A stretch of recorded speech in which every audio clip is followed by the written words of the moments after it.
दरवाजा खोलो, नी दरवाजा खोलो, नी दरवाजा खोलो। बोल बालाजी महाराज की जय, बोल सांचे दरबार की जय। भक्तों, आपका कल्याण हो। आप चैनल को लाइक करते हैं, शेयर करते हैं, सब्सक्राइब करते हैं। आपका बालाजी महाराज की कृपाएं आपके ऊपर बनी रहे। आप बाबा के प्रचार में योगदान करते हैं, कमेंट्स कर रहे हैं। आपका दिन दूनी रात दूनी तरक्की हो। क्यों प्रचार करना पड़ता है? देखिए, इसके लिए क्या होता है कि कलयुग में आपने देखा होगा, जब तुलसीदास जी ने रामचरितमानस लिखी थी, तुलसीदास जी ने जब हनुमान चालीसा लिखा था, बजरंग बाण लिखा था, तो वो क्यों लिखा था?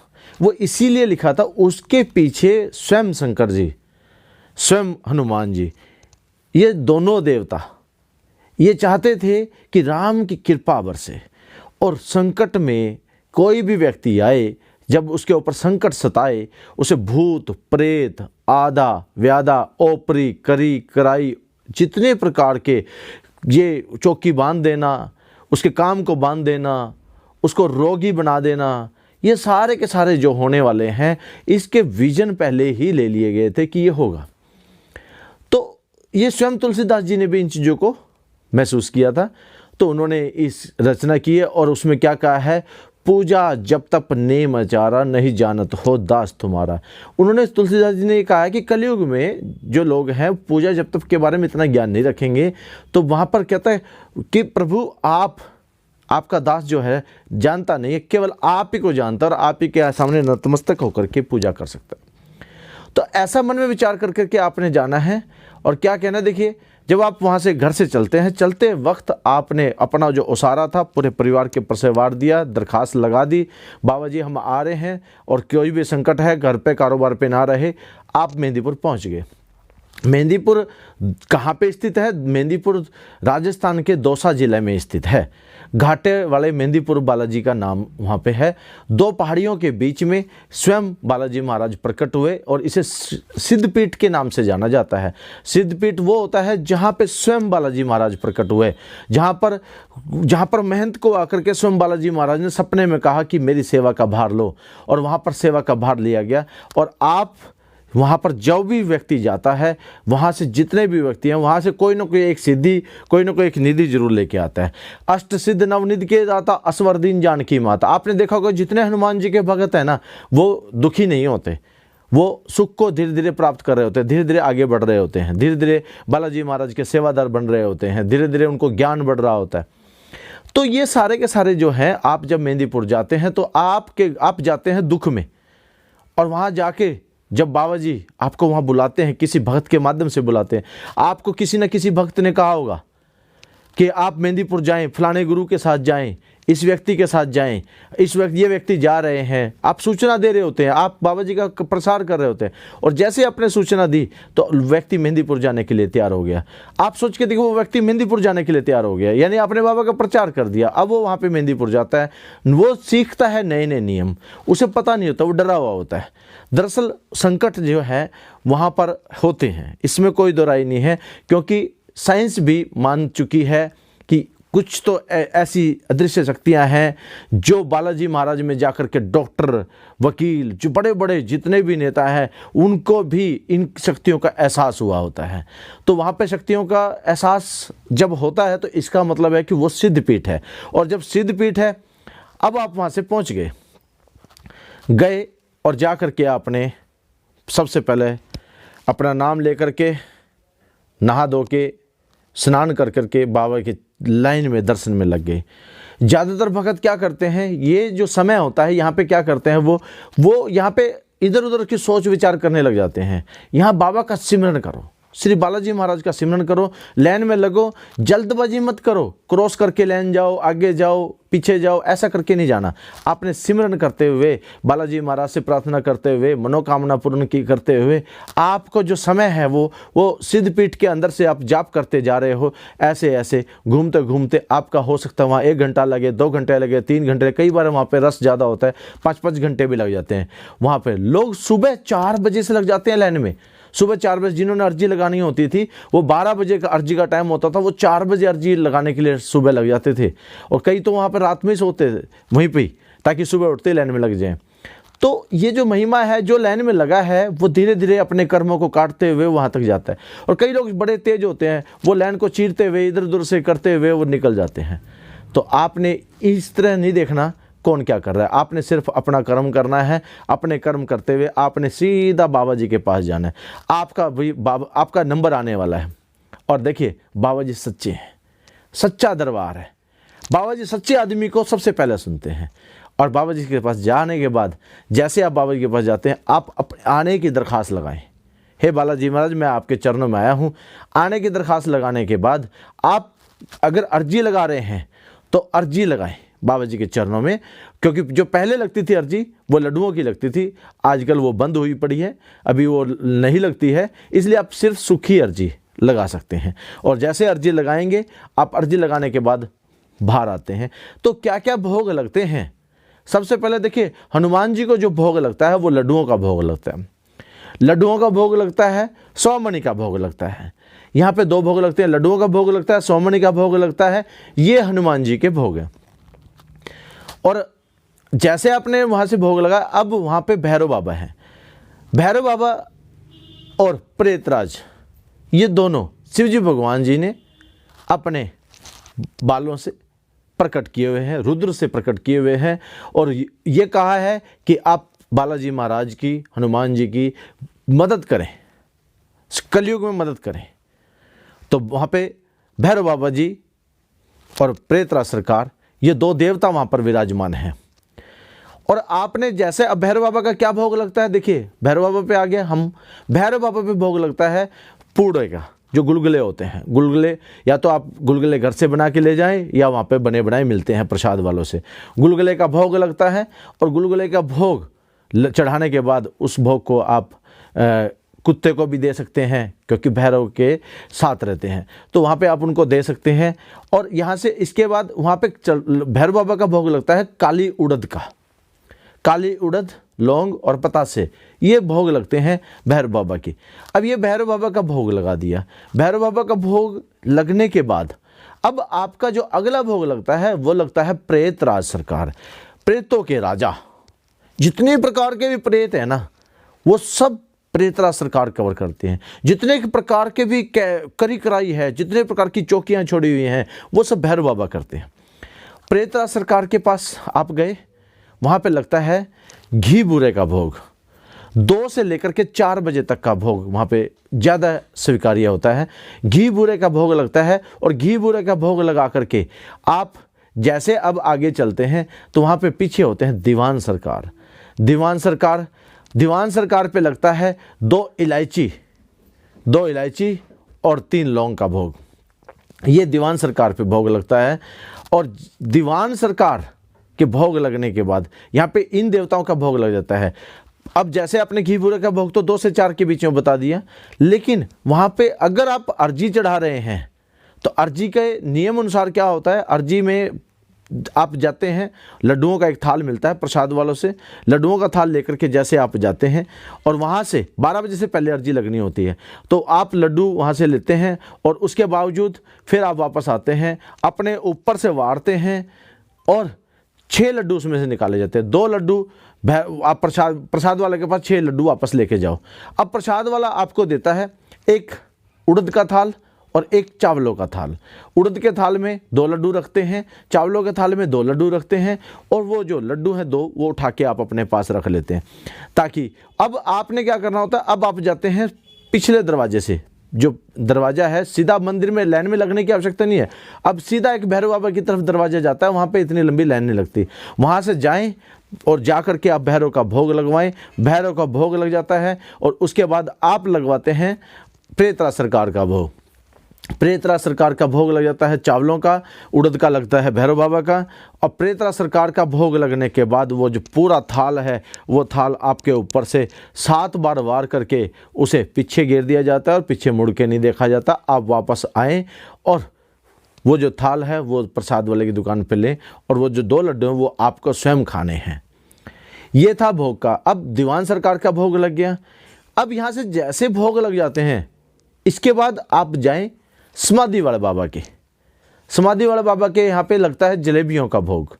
समाधि वाले बाबा के जलेबियों का, वहाँ पे 2 जलेबी खाने का प्रावधान है। आप 2 जलेबी निकाल लें और वहाँ से देखिए, समाधि वाले बाबा के जो है आपने चक्कर लगाने हैं, परिक्रमा करनी है वहाँ पे 7 बार 5 बार, 7 5, इनमें से कोई 2 परिक्रमा में से चुन लें, या तो 5 बार परिक्रमा करें या 7 बार करें। उस समाधि वालों की परिक्रमा करें और आप परिक्रमा करते वक्त दाएं बाएं ना देखें। परिक्रमा करते वक्त आपने अपनी मनोकामना का ध्यान करना है, और जब आप परिक्रमा कर लेंगे, वहाँ से जाएंगे, तो आप फिर उसके बाद समाधि वाले बाबा जी का भोग लगा देंगे। और समाधि वाले बाबा का भोग लगा करके फिर आप उन 2 जलेबियों को आपको स्वयं को खाना है, और ये हर व्यक्ति का अलग अलग भोग लगेगा, एक व्यक्ति के परिवार का भोग नहीं लगता। और उसके बाद जो जलेबियाँ आपने ली हैं, अपने ऊपर से 7 बार उतारें और पीछे आप घेर दें, पीछे उतार दें। तो समाधि वाले बाबा जहाँ पे गणेशपुरी जी महाराज हैं।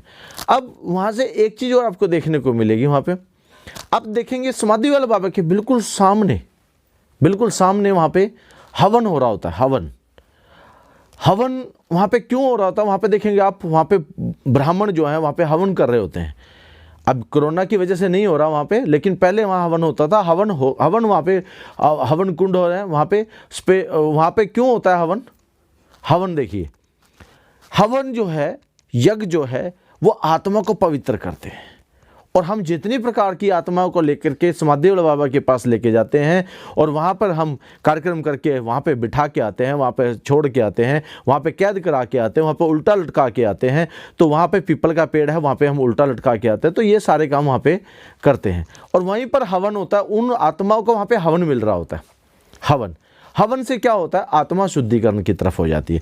और जैसे जैसे आत्मा शुद्धिकरण की तरफ चलती है, वो आत्मा शुद्ध हो जाती है। और वो आत्मा शुद्ध हुई तो वो काम करने लग जाती है। बहुत सारे, अब यहाँ से जैसे अब ने समाधि वाले का भोग लगा, समाधि वाले बाबा के यहाँ पे भी आपको जल के छिट्टे लगते हैं 2 टाइम आरती के टाइम पे। एक बार दोपहर में लगते हैं और एक बार शाम को, जैसे मेहंदीपुर की आरती, बालाजी की आरती के तुरंत बाद समाधि वाले बाबा की आरती के छिट्टे मिलते हैं। तो जल के छिट्टे लगते हैं यहाँ पे दोनों साइड पे, तो आप यहाँ पे जल का छिट्टा भी ले सकते हैं। अब जैसे आपने यहाँ से किया, तो अब आपकी जो यात्रा है वो चलती है, रास्ते में आते हैं राम दरबार। वापसी राम दरबार में आपको अपने पितरों को स्थान देना होता है राम दरबार में बालाजी महाराज के, क्योंकि वहाँ पर बिना हनुमान जी के कोई भी प्रवेश नहीं करता। सबसे पहले बालाजी महाराज से आज्ञा लें कि हे बालाजी महाराज, हमें हमारे पितरों समेत हमें यहाँ अंदर प्रवेश करवाएं, ताकि हम अपने पितरों को शरण दिवा सकें। अपने पितरों को आप शरण दिवाएं। वहाँ 56 भोग लगता है रोज, तो आपके पितरों को वहाँ पे 56 भोग मिलेगा। आपके पितर वहाँ से 56 भोग होकर तृप्त होंगे। तो आप जैसे ही 56 भोग को वहाँ से आपके पितर लेंगे, तो आपके पितर मजबूत होने लगेंगे, राम जी की सेवा करने लगेंगे। और पहली बार आपने एक ऐसा शुभ कार्य किया, जो पितर आपके दाएँ बाएँ भी कहीं भी किसी ने कैद कर रखे होंगे, किसी ने काबू कर रखे होंगे, तो एक अवसर मिला आपको अपने पितरों को आज़ाद कराने का। और जैसे ही आप वहाँ प्रार्थना करते हैं, उस सिद्ध पीठ, उस पवित्र धरती पर मेहंदीपुर और बालाजी महाराज की आज्ञा से जैसे ही आप प्रार्थना करते हैं, आपके पितर कहीं भी होंगे, वो वहाँ से आएंगे और वहाँ पर शरण ले लेंगे।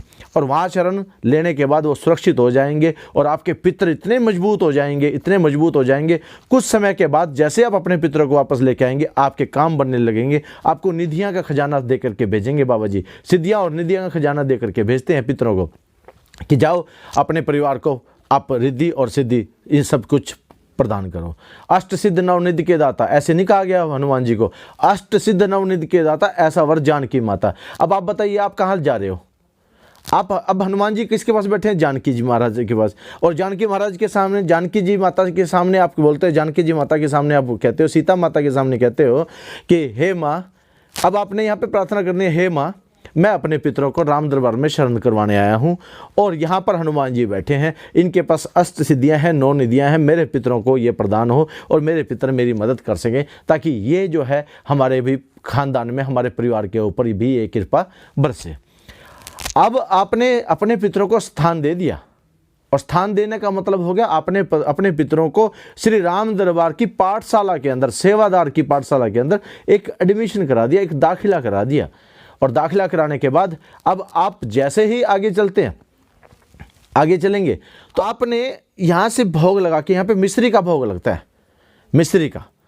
मिश्री और पंचमेवा का भोग लगता है। तो यहाँ पे आप पंचमेवा का भोग लगा सकते हैं, क्योंकि राम जी के पास सिर्फ यही भोग लगता है। और अपने पितरों को स्थान देने के बाद अब आप जाते हैं शिव शंकर भगवान के पास, शिव जी के पास। यहाँ जो शिव जी के पास आते हैं तो यहाँ पे आप देखेंगे शिव जी भगवान के पास, यहाँ पर शिव जी भगवान के पास आपको हर प्रकार की करी कराई ओपरी पराई जितने प्रकार की क्रिया हो रही होंगी, सारी क्रियाओं का निवारण यहाँ होता है। और यहाँ जैसे आप यहाँ पे आते हैं तो यहाँ से प्रार्थना करें, यहाँ पर जल चढ़ता है, शिव जी भगवान के ऊपर जल चढ़ाएं और यहाँ पर एक दिया, प्रत्येक व्यक्ति एक दिया जरूर लगाए ताकि आपके ऊपर कल्याण हो सके। और जैसे अपने यहाँ पे आपने आने की हाजिरी लगा दी शिव जी भगवान के बाद, अब आ जाते हैं काली माता के ऊपर। काली माता के ऊपर भी बंधन कटता है। बंधन कटने का मतलब ये होता है कि आपके ऊपर अगर कोई परिवार के ऊपर कोई भी बंधन हो तो वो सारे के सारे काली माता के बंधन से कट जाते हैं। काली माता के बंधन के लिए वहीं आप जाएंगे, वहाँ पे आपको कहेंगे बंधन का सामान दो, तो बंधन का सामान देंगे। और बंधन का सामान देने, बंधन कटवाने से पहले आपको ध्यान रखना है, सबसे पहले लगाना है भोग, काली का भोग लगाना है। और काली का भोग लगाने के लिए आपको चाहिएगा पान के पत्ते। आप अगर रोगी है तो 3 पान के पत्ते, अगर आप आम व्यक्ति हैं तो 1 पान के पत्ते से काम चल सकता है। और इसमें क्या होता है कि 2 जो पान के पत्ते की चोंच है वो आपको माता की तरफ करनी है, जो चोंच है ऐसे, और जो 1 पान के पत्ते की चोंच है वो आपको अपनी तरफ करनी है।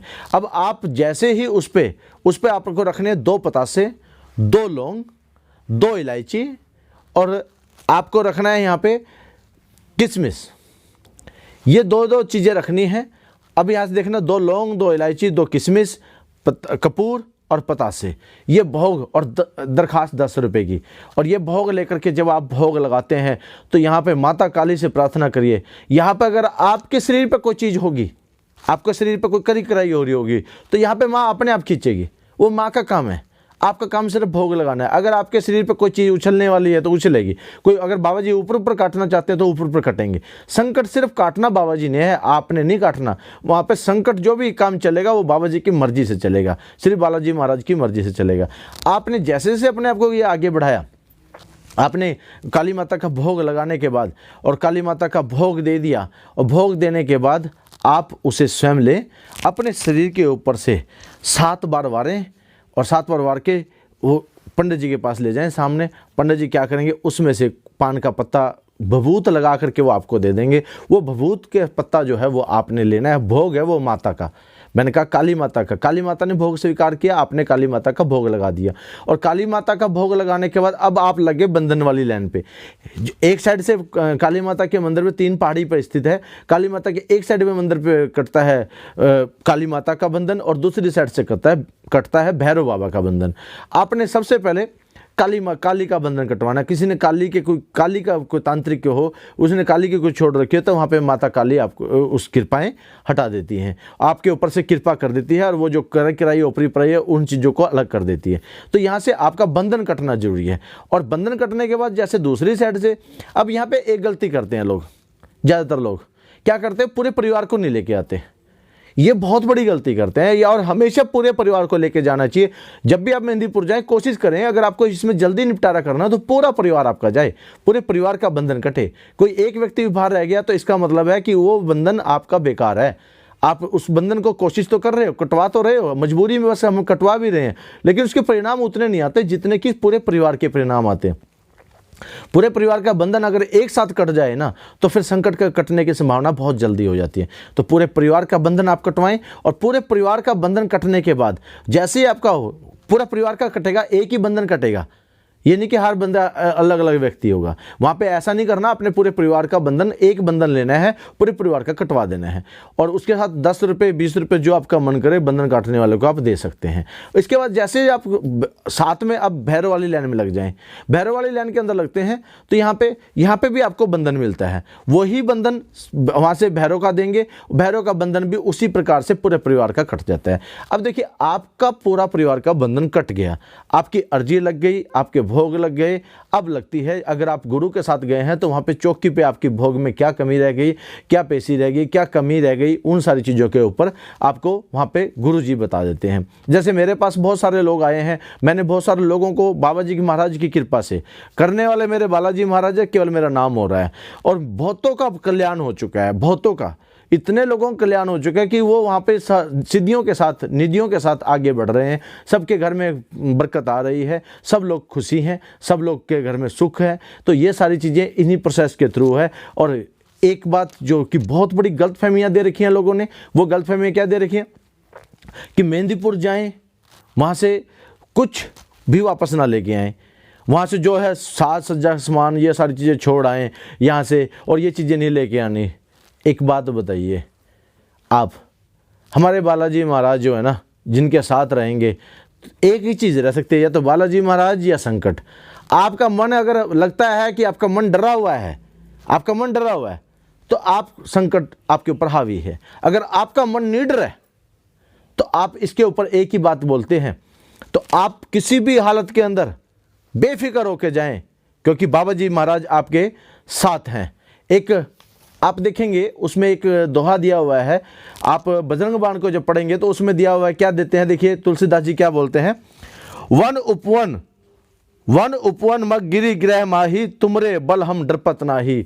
हम वन में जाएं, उपवन में जाएं, कहीं पर्वत पे जाएं, समुद्र में जाएं, पहाड़ पे जाएं, पताल में जाएं, जहां मर्जी जाएं, हम डरते नहीं हैं। हम हनुमान जी के भक्त हैं। जब हमारे हनुमान जी नहीं डरते तो हम भी नहीं डरते। ऐसा भाव आपके अंदर होना चाहिए। और आप जब इस भावना के साथ चलते हैं, कहीं मर्जी जाओ, किसी तरह का मर्जी करो, जैसा आपका मन करता है करो, पर डरो मत, क्योंकि हनुमान जी आपके साथ हैं, बालाजी महाराज आपके साथ हैं। और जब बालाजी महाराज आपके साथ होंगे तो फिर डर काहे का। ये तुलसीदास जी ने कहा है, हम डरते नहीं हैं, हम हनुमान भगत हैं, हम क्यों डरे। हनुमान भगत है, डरे कौन, संकट। डरता कौन है, संकट। और संकट डरता है मेहंदीपुर जाने से, संकट डरता है मेहंदीपुर के कार्यक्रम करने से, संकट डरता है मेहंदीपुर को जाने के रोकने के लिए। संकट ही हमें रोकता है, संकट ही हमारे घर में गृह क्लेश करता है। संकट चाहता है कि किसी हालत में मेहंदीपुर ना जाए। तो डर कौन रहा है, संकट। और यहाँ पे बताया कौन जा रहा है कि आप मेहंदीपुर जाएंगे और मेहंदीपुर जाने के साथ आपके साथ ये हो जाएगा। गलत, वो संकट आपको गलतफहमी दे रहा है। आपके साथ जो कुछ है ही नहीं तो होएगा क्या। अगर है तो आपके साथ तो वो होएगा, क्योंकि आप, वो बाबा जी की मर्जी है। लेकिन आप संकट रुक नहीं सकता, क्योंकि अगर बाबा जी ने चाहा तो उसे वहाँ पे खींच के ले आएंगे, बुला लेंगे। वो किसी न किसी भगत के माध्यम से, जैसे भगत जा रहे होते हैं मेहंदीपुर, हम मेहंदीपुर जा रहे हैं, तो वो बाबा जी को उसी टाइम कहते हैं कि चलो सूचना दो, और सूचना देते हैं। उसके बाद उसके मन में विचार उत्पन्न होता है कि मैं भी मेहंदीपुर जाऊँ, तो बाबा जी अपने आप खींच लेते हैं किसी न किसी के माध्यम से। लेकिन बहुत सारे लोग बहुत सियाने हैं, वो जाते हैं चुपके से, चोरी से, और आपको पता है वो 10वें नंबर पे, 11वें नंबर पे, 12वें नंबर पे पीछे रह जाते हैं, क्योंकि वो कभी बाबा का प्रचार ही नहीं करते। वो स्वार्थी हैं, वो अपने भावना देखते हैं, बाबा का किसी प्रकार का कोई भी प्रचार नहीं करते। तो आपने एक बात ध्यान रखनी है कि बाबा का प्रचार आपने करना है। तो ये सारी की सारी वीडियो जो मैंने बनाई है, इस वीडियो में आप सभी भक्तों को जय श्री राम। बालाजी महाराज आपके घर में कल्याण करें। जय श्री राम। भक्तों, इस वीडियो को लाइक, शेयर, सब्सक्राइब जरूर करें। जय श्री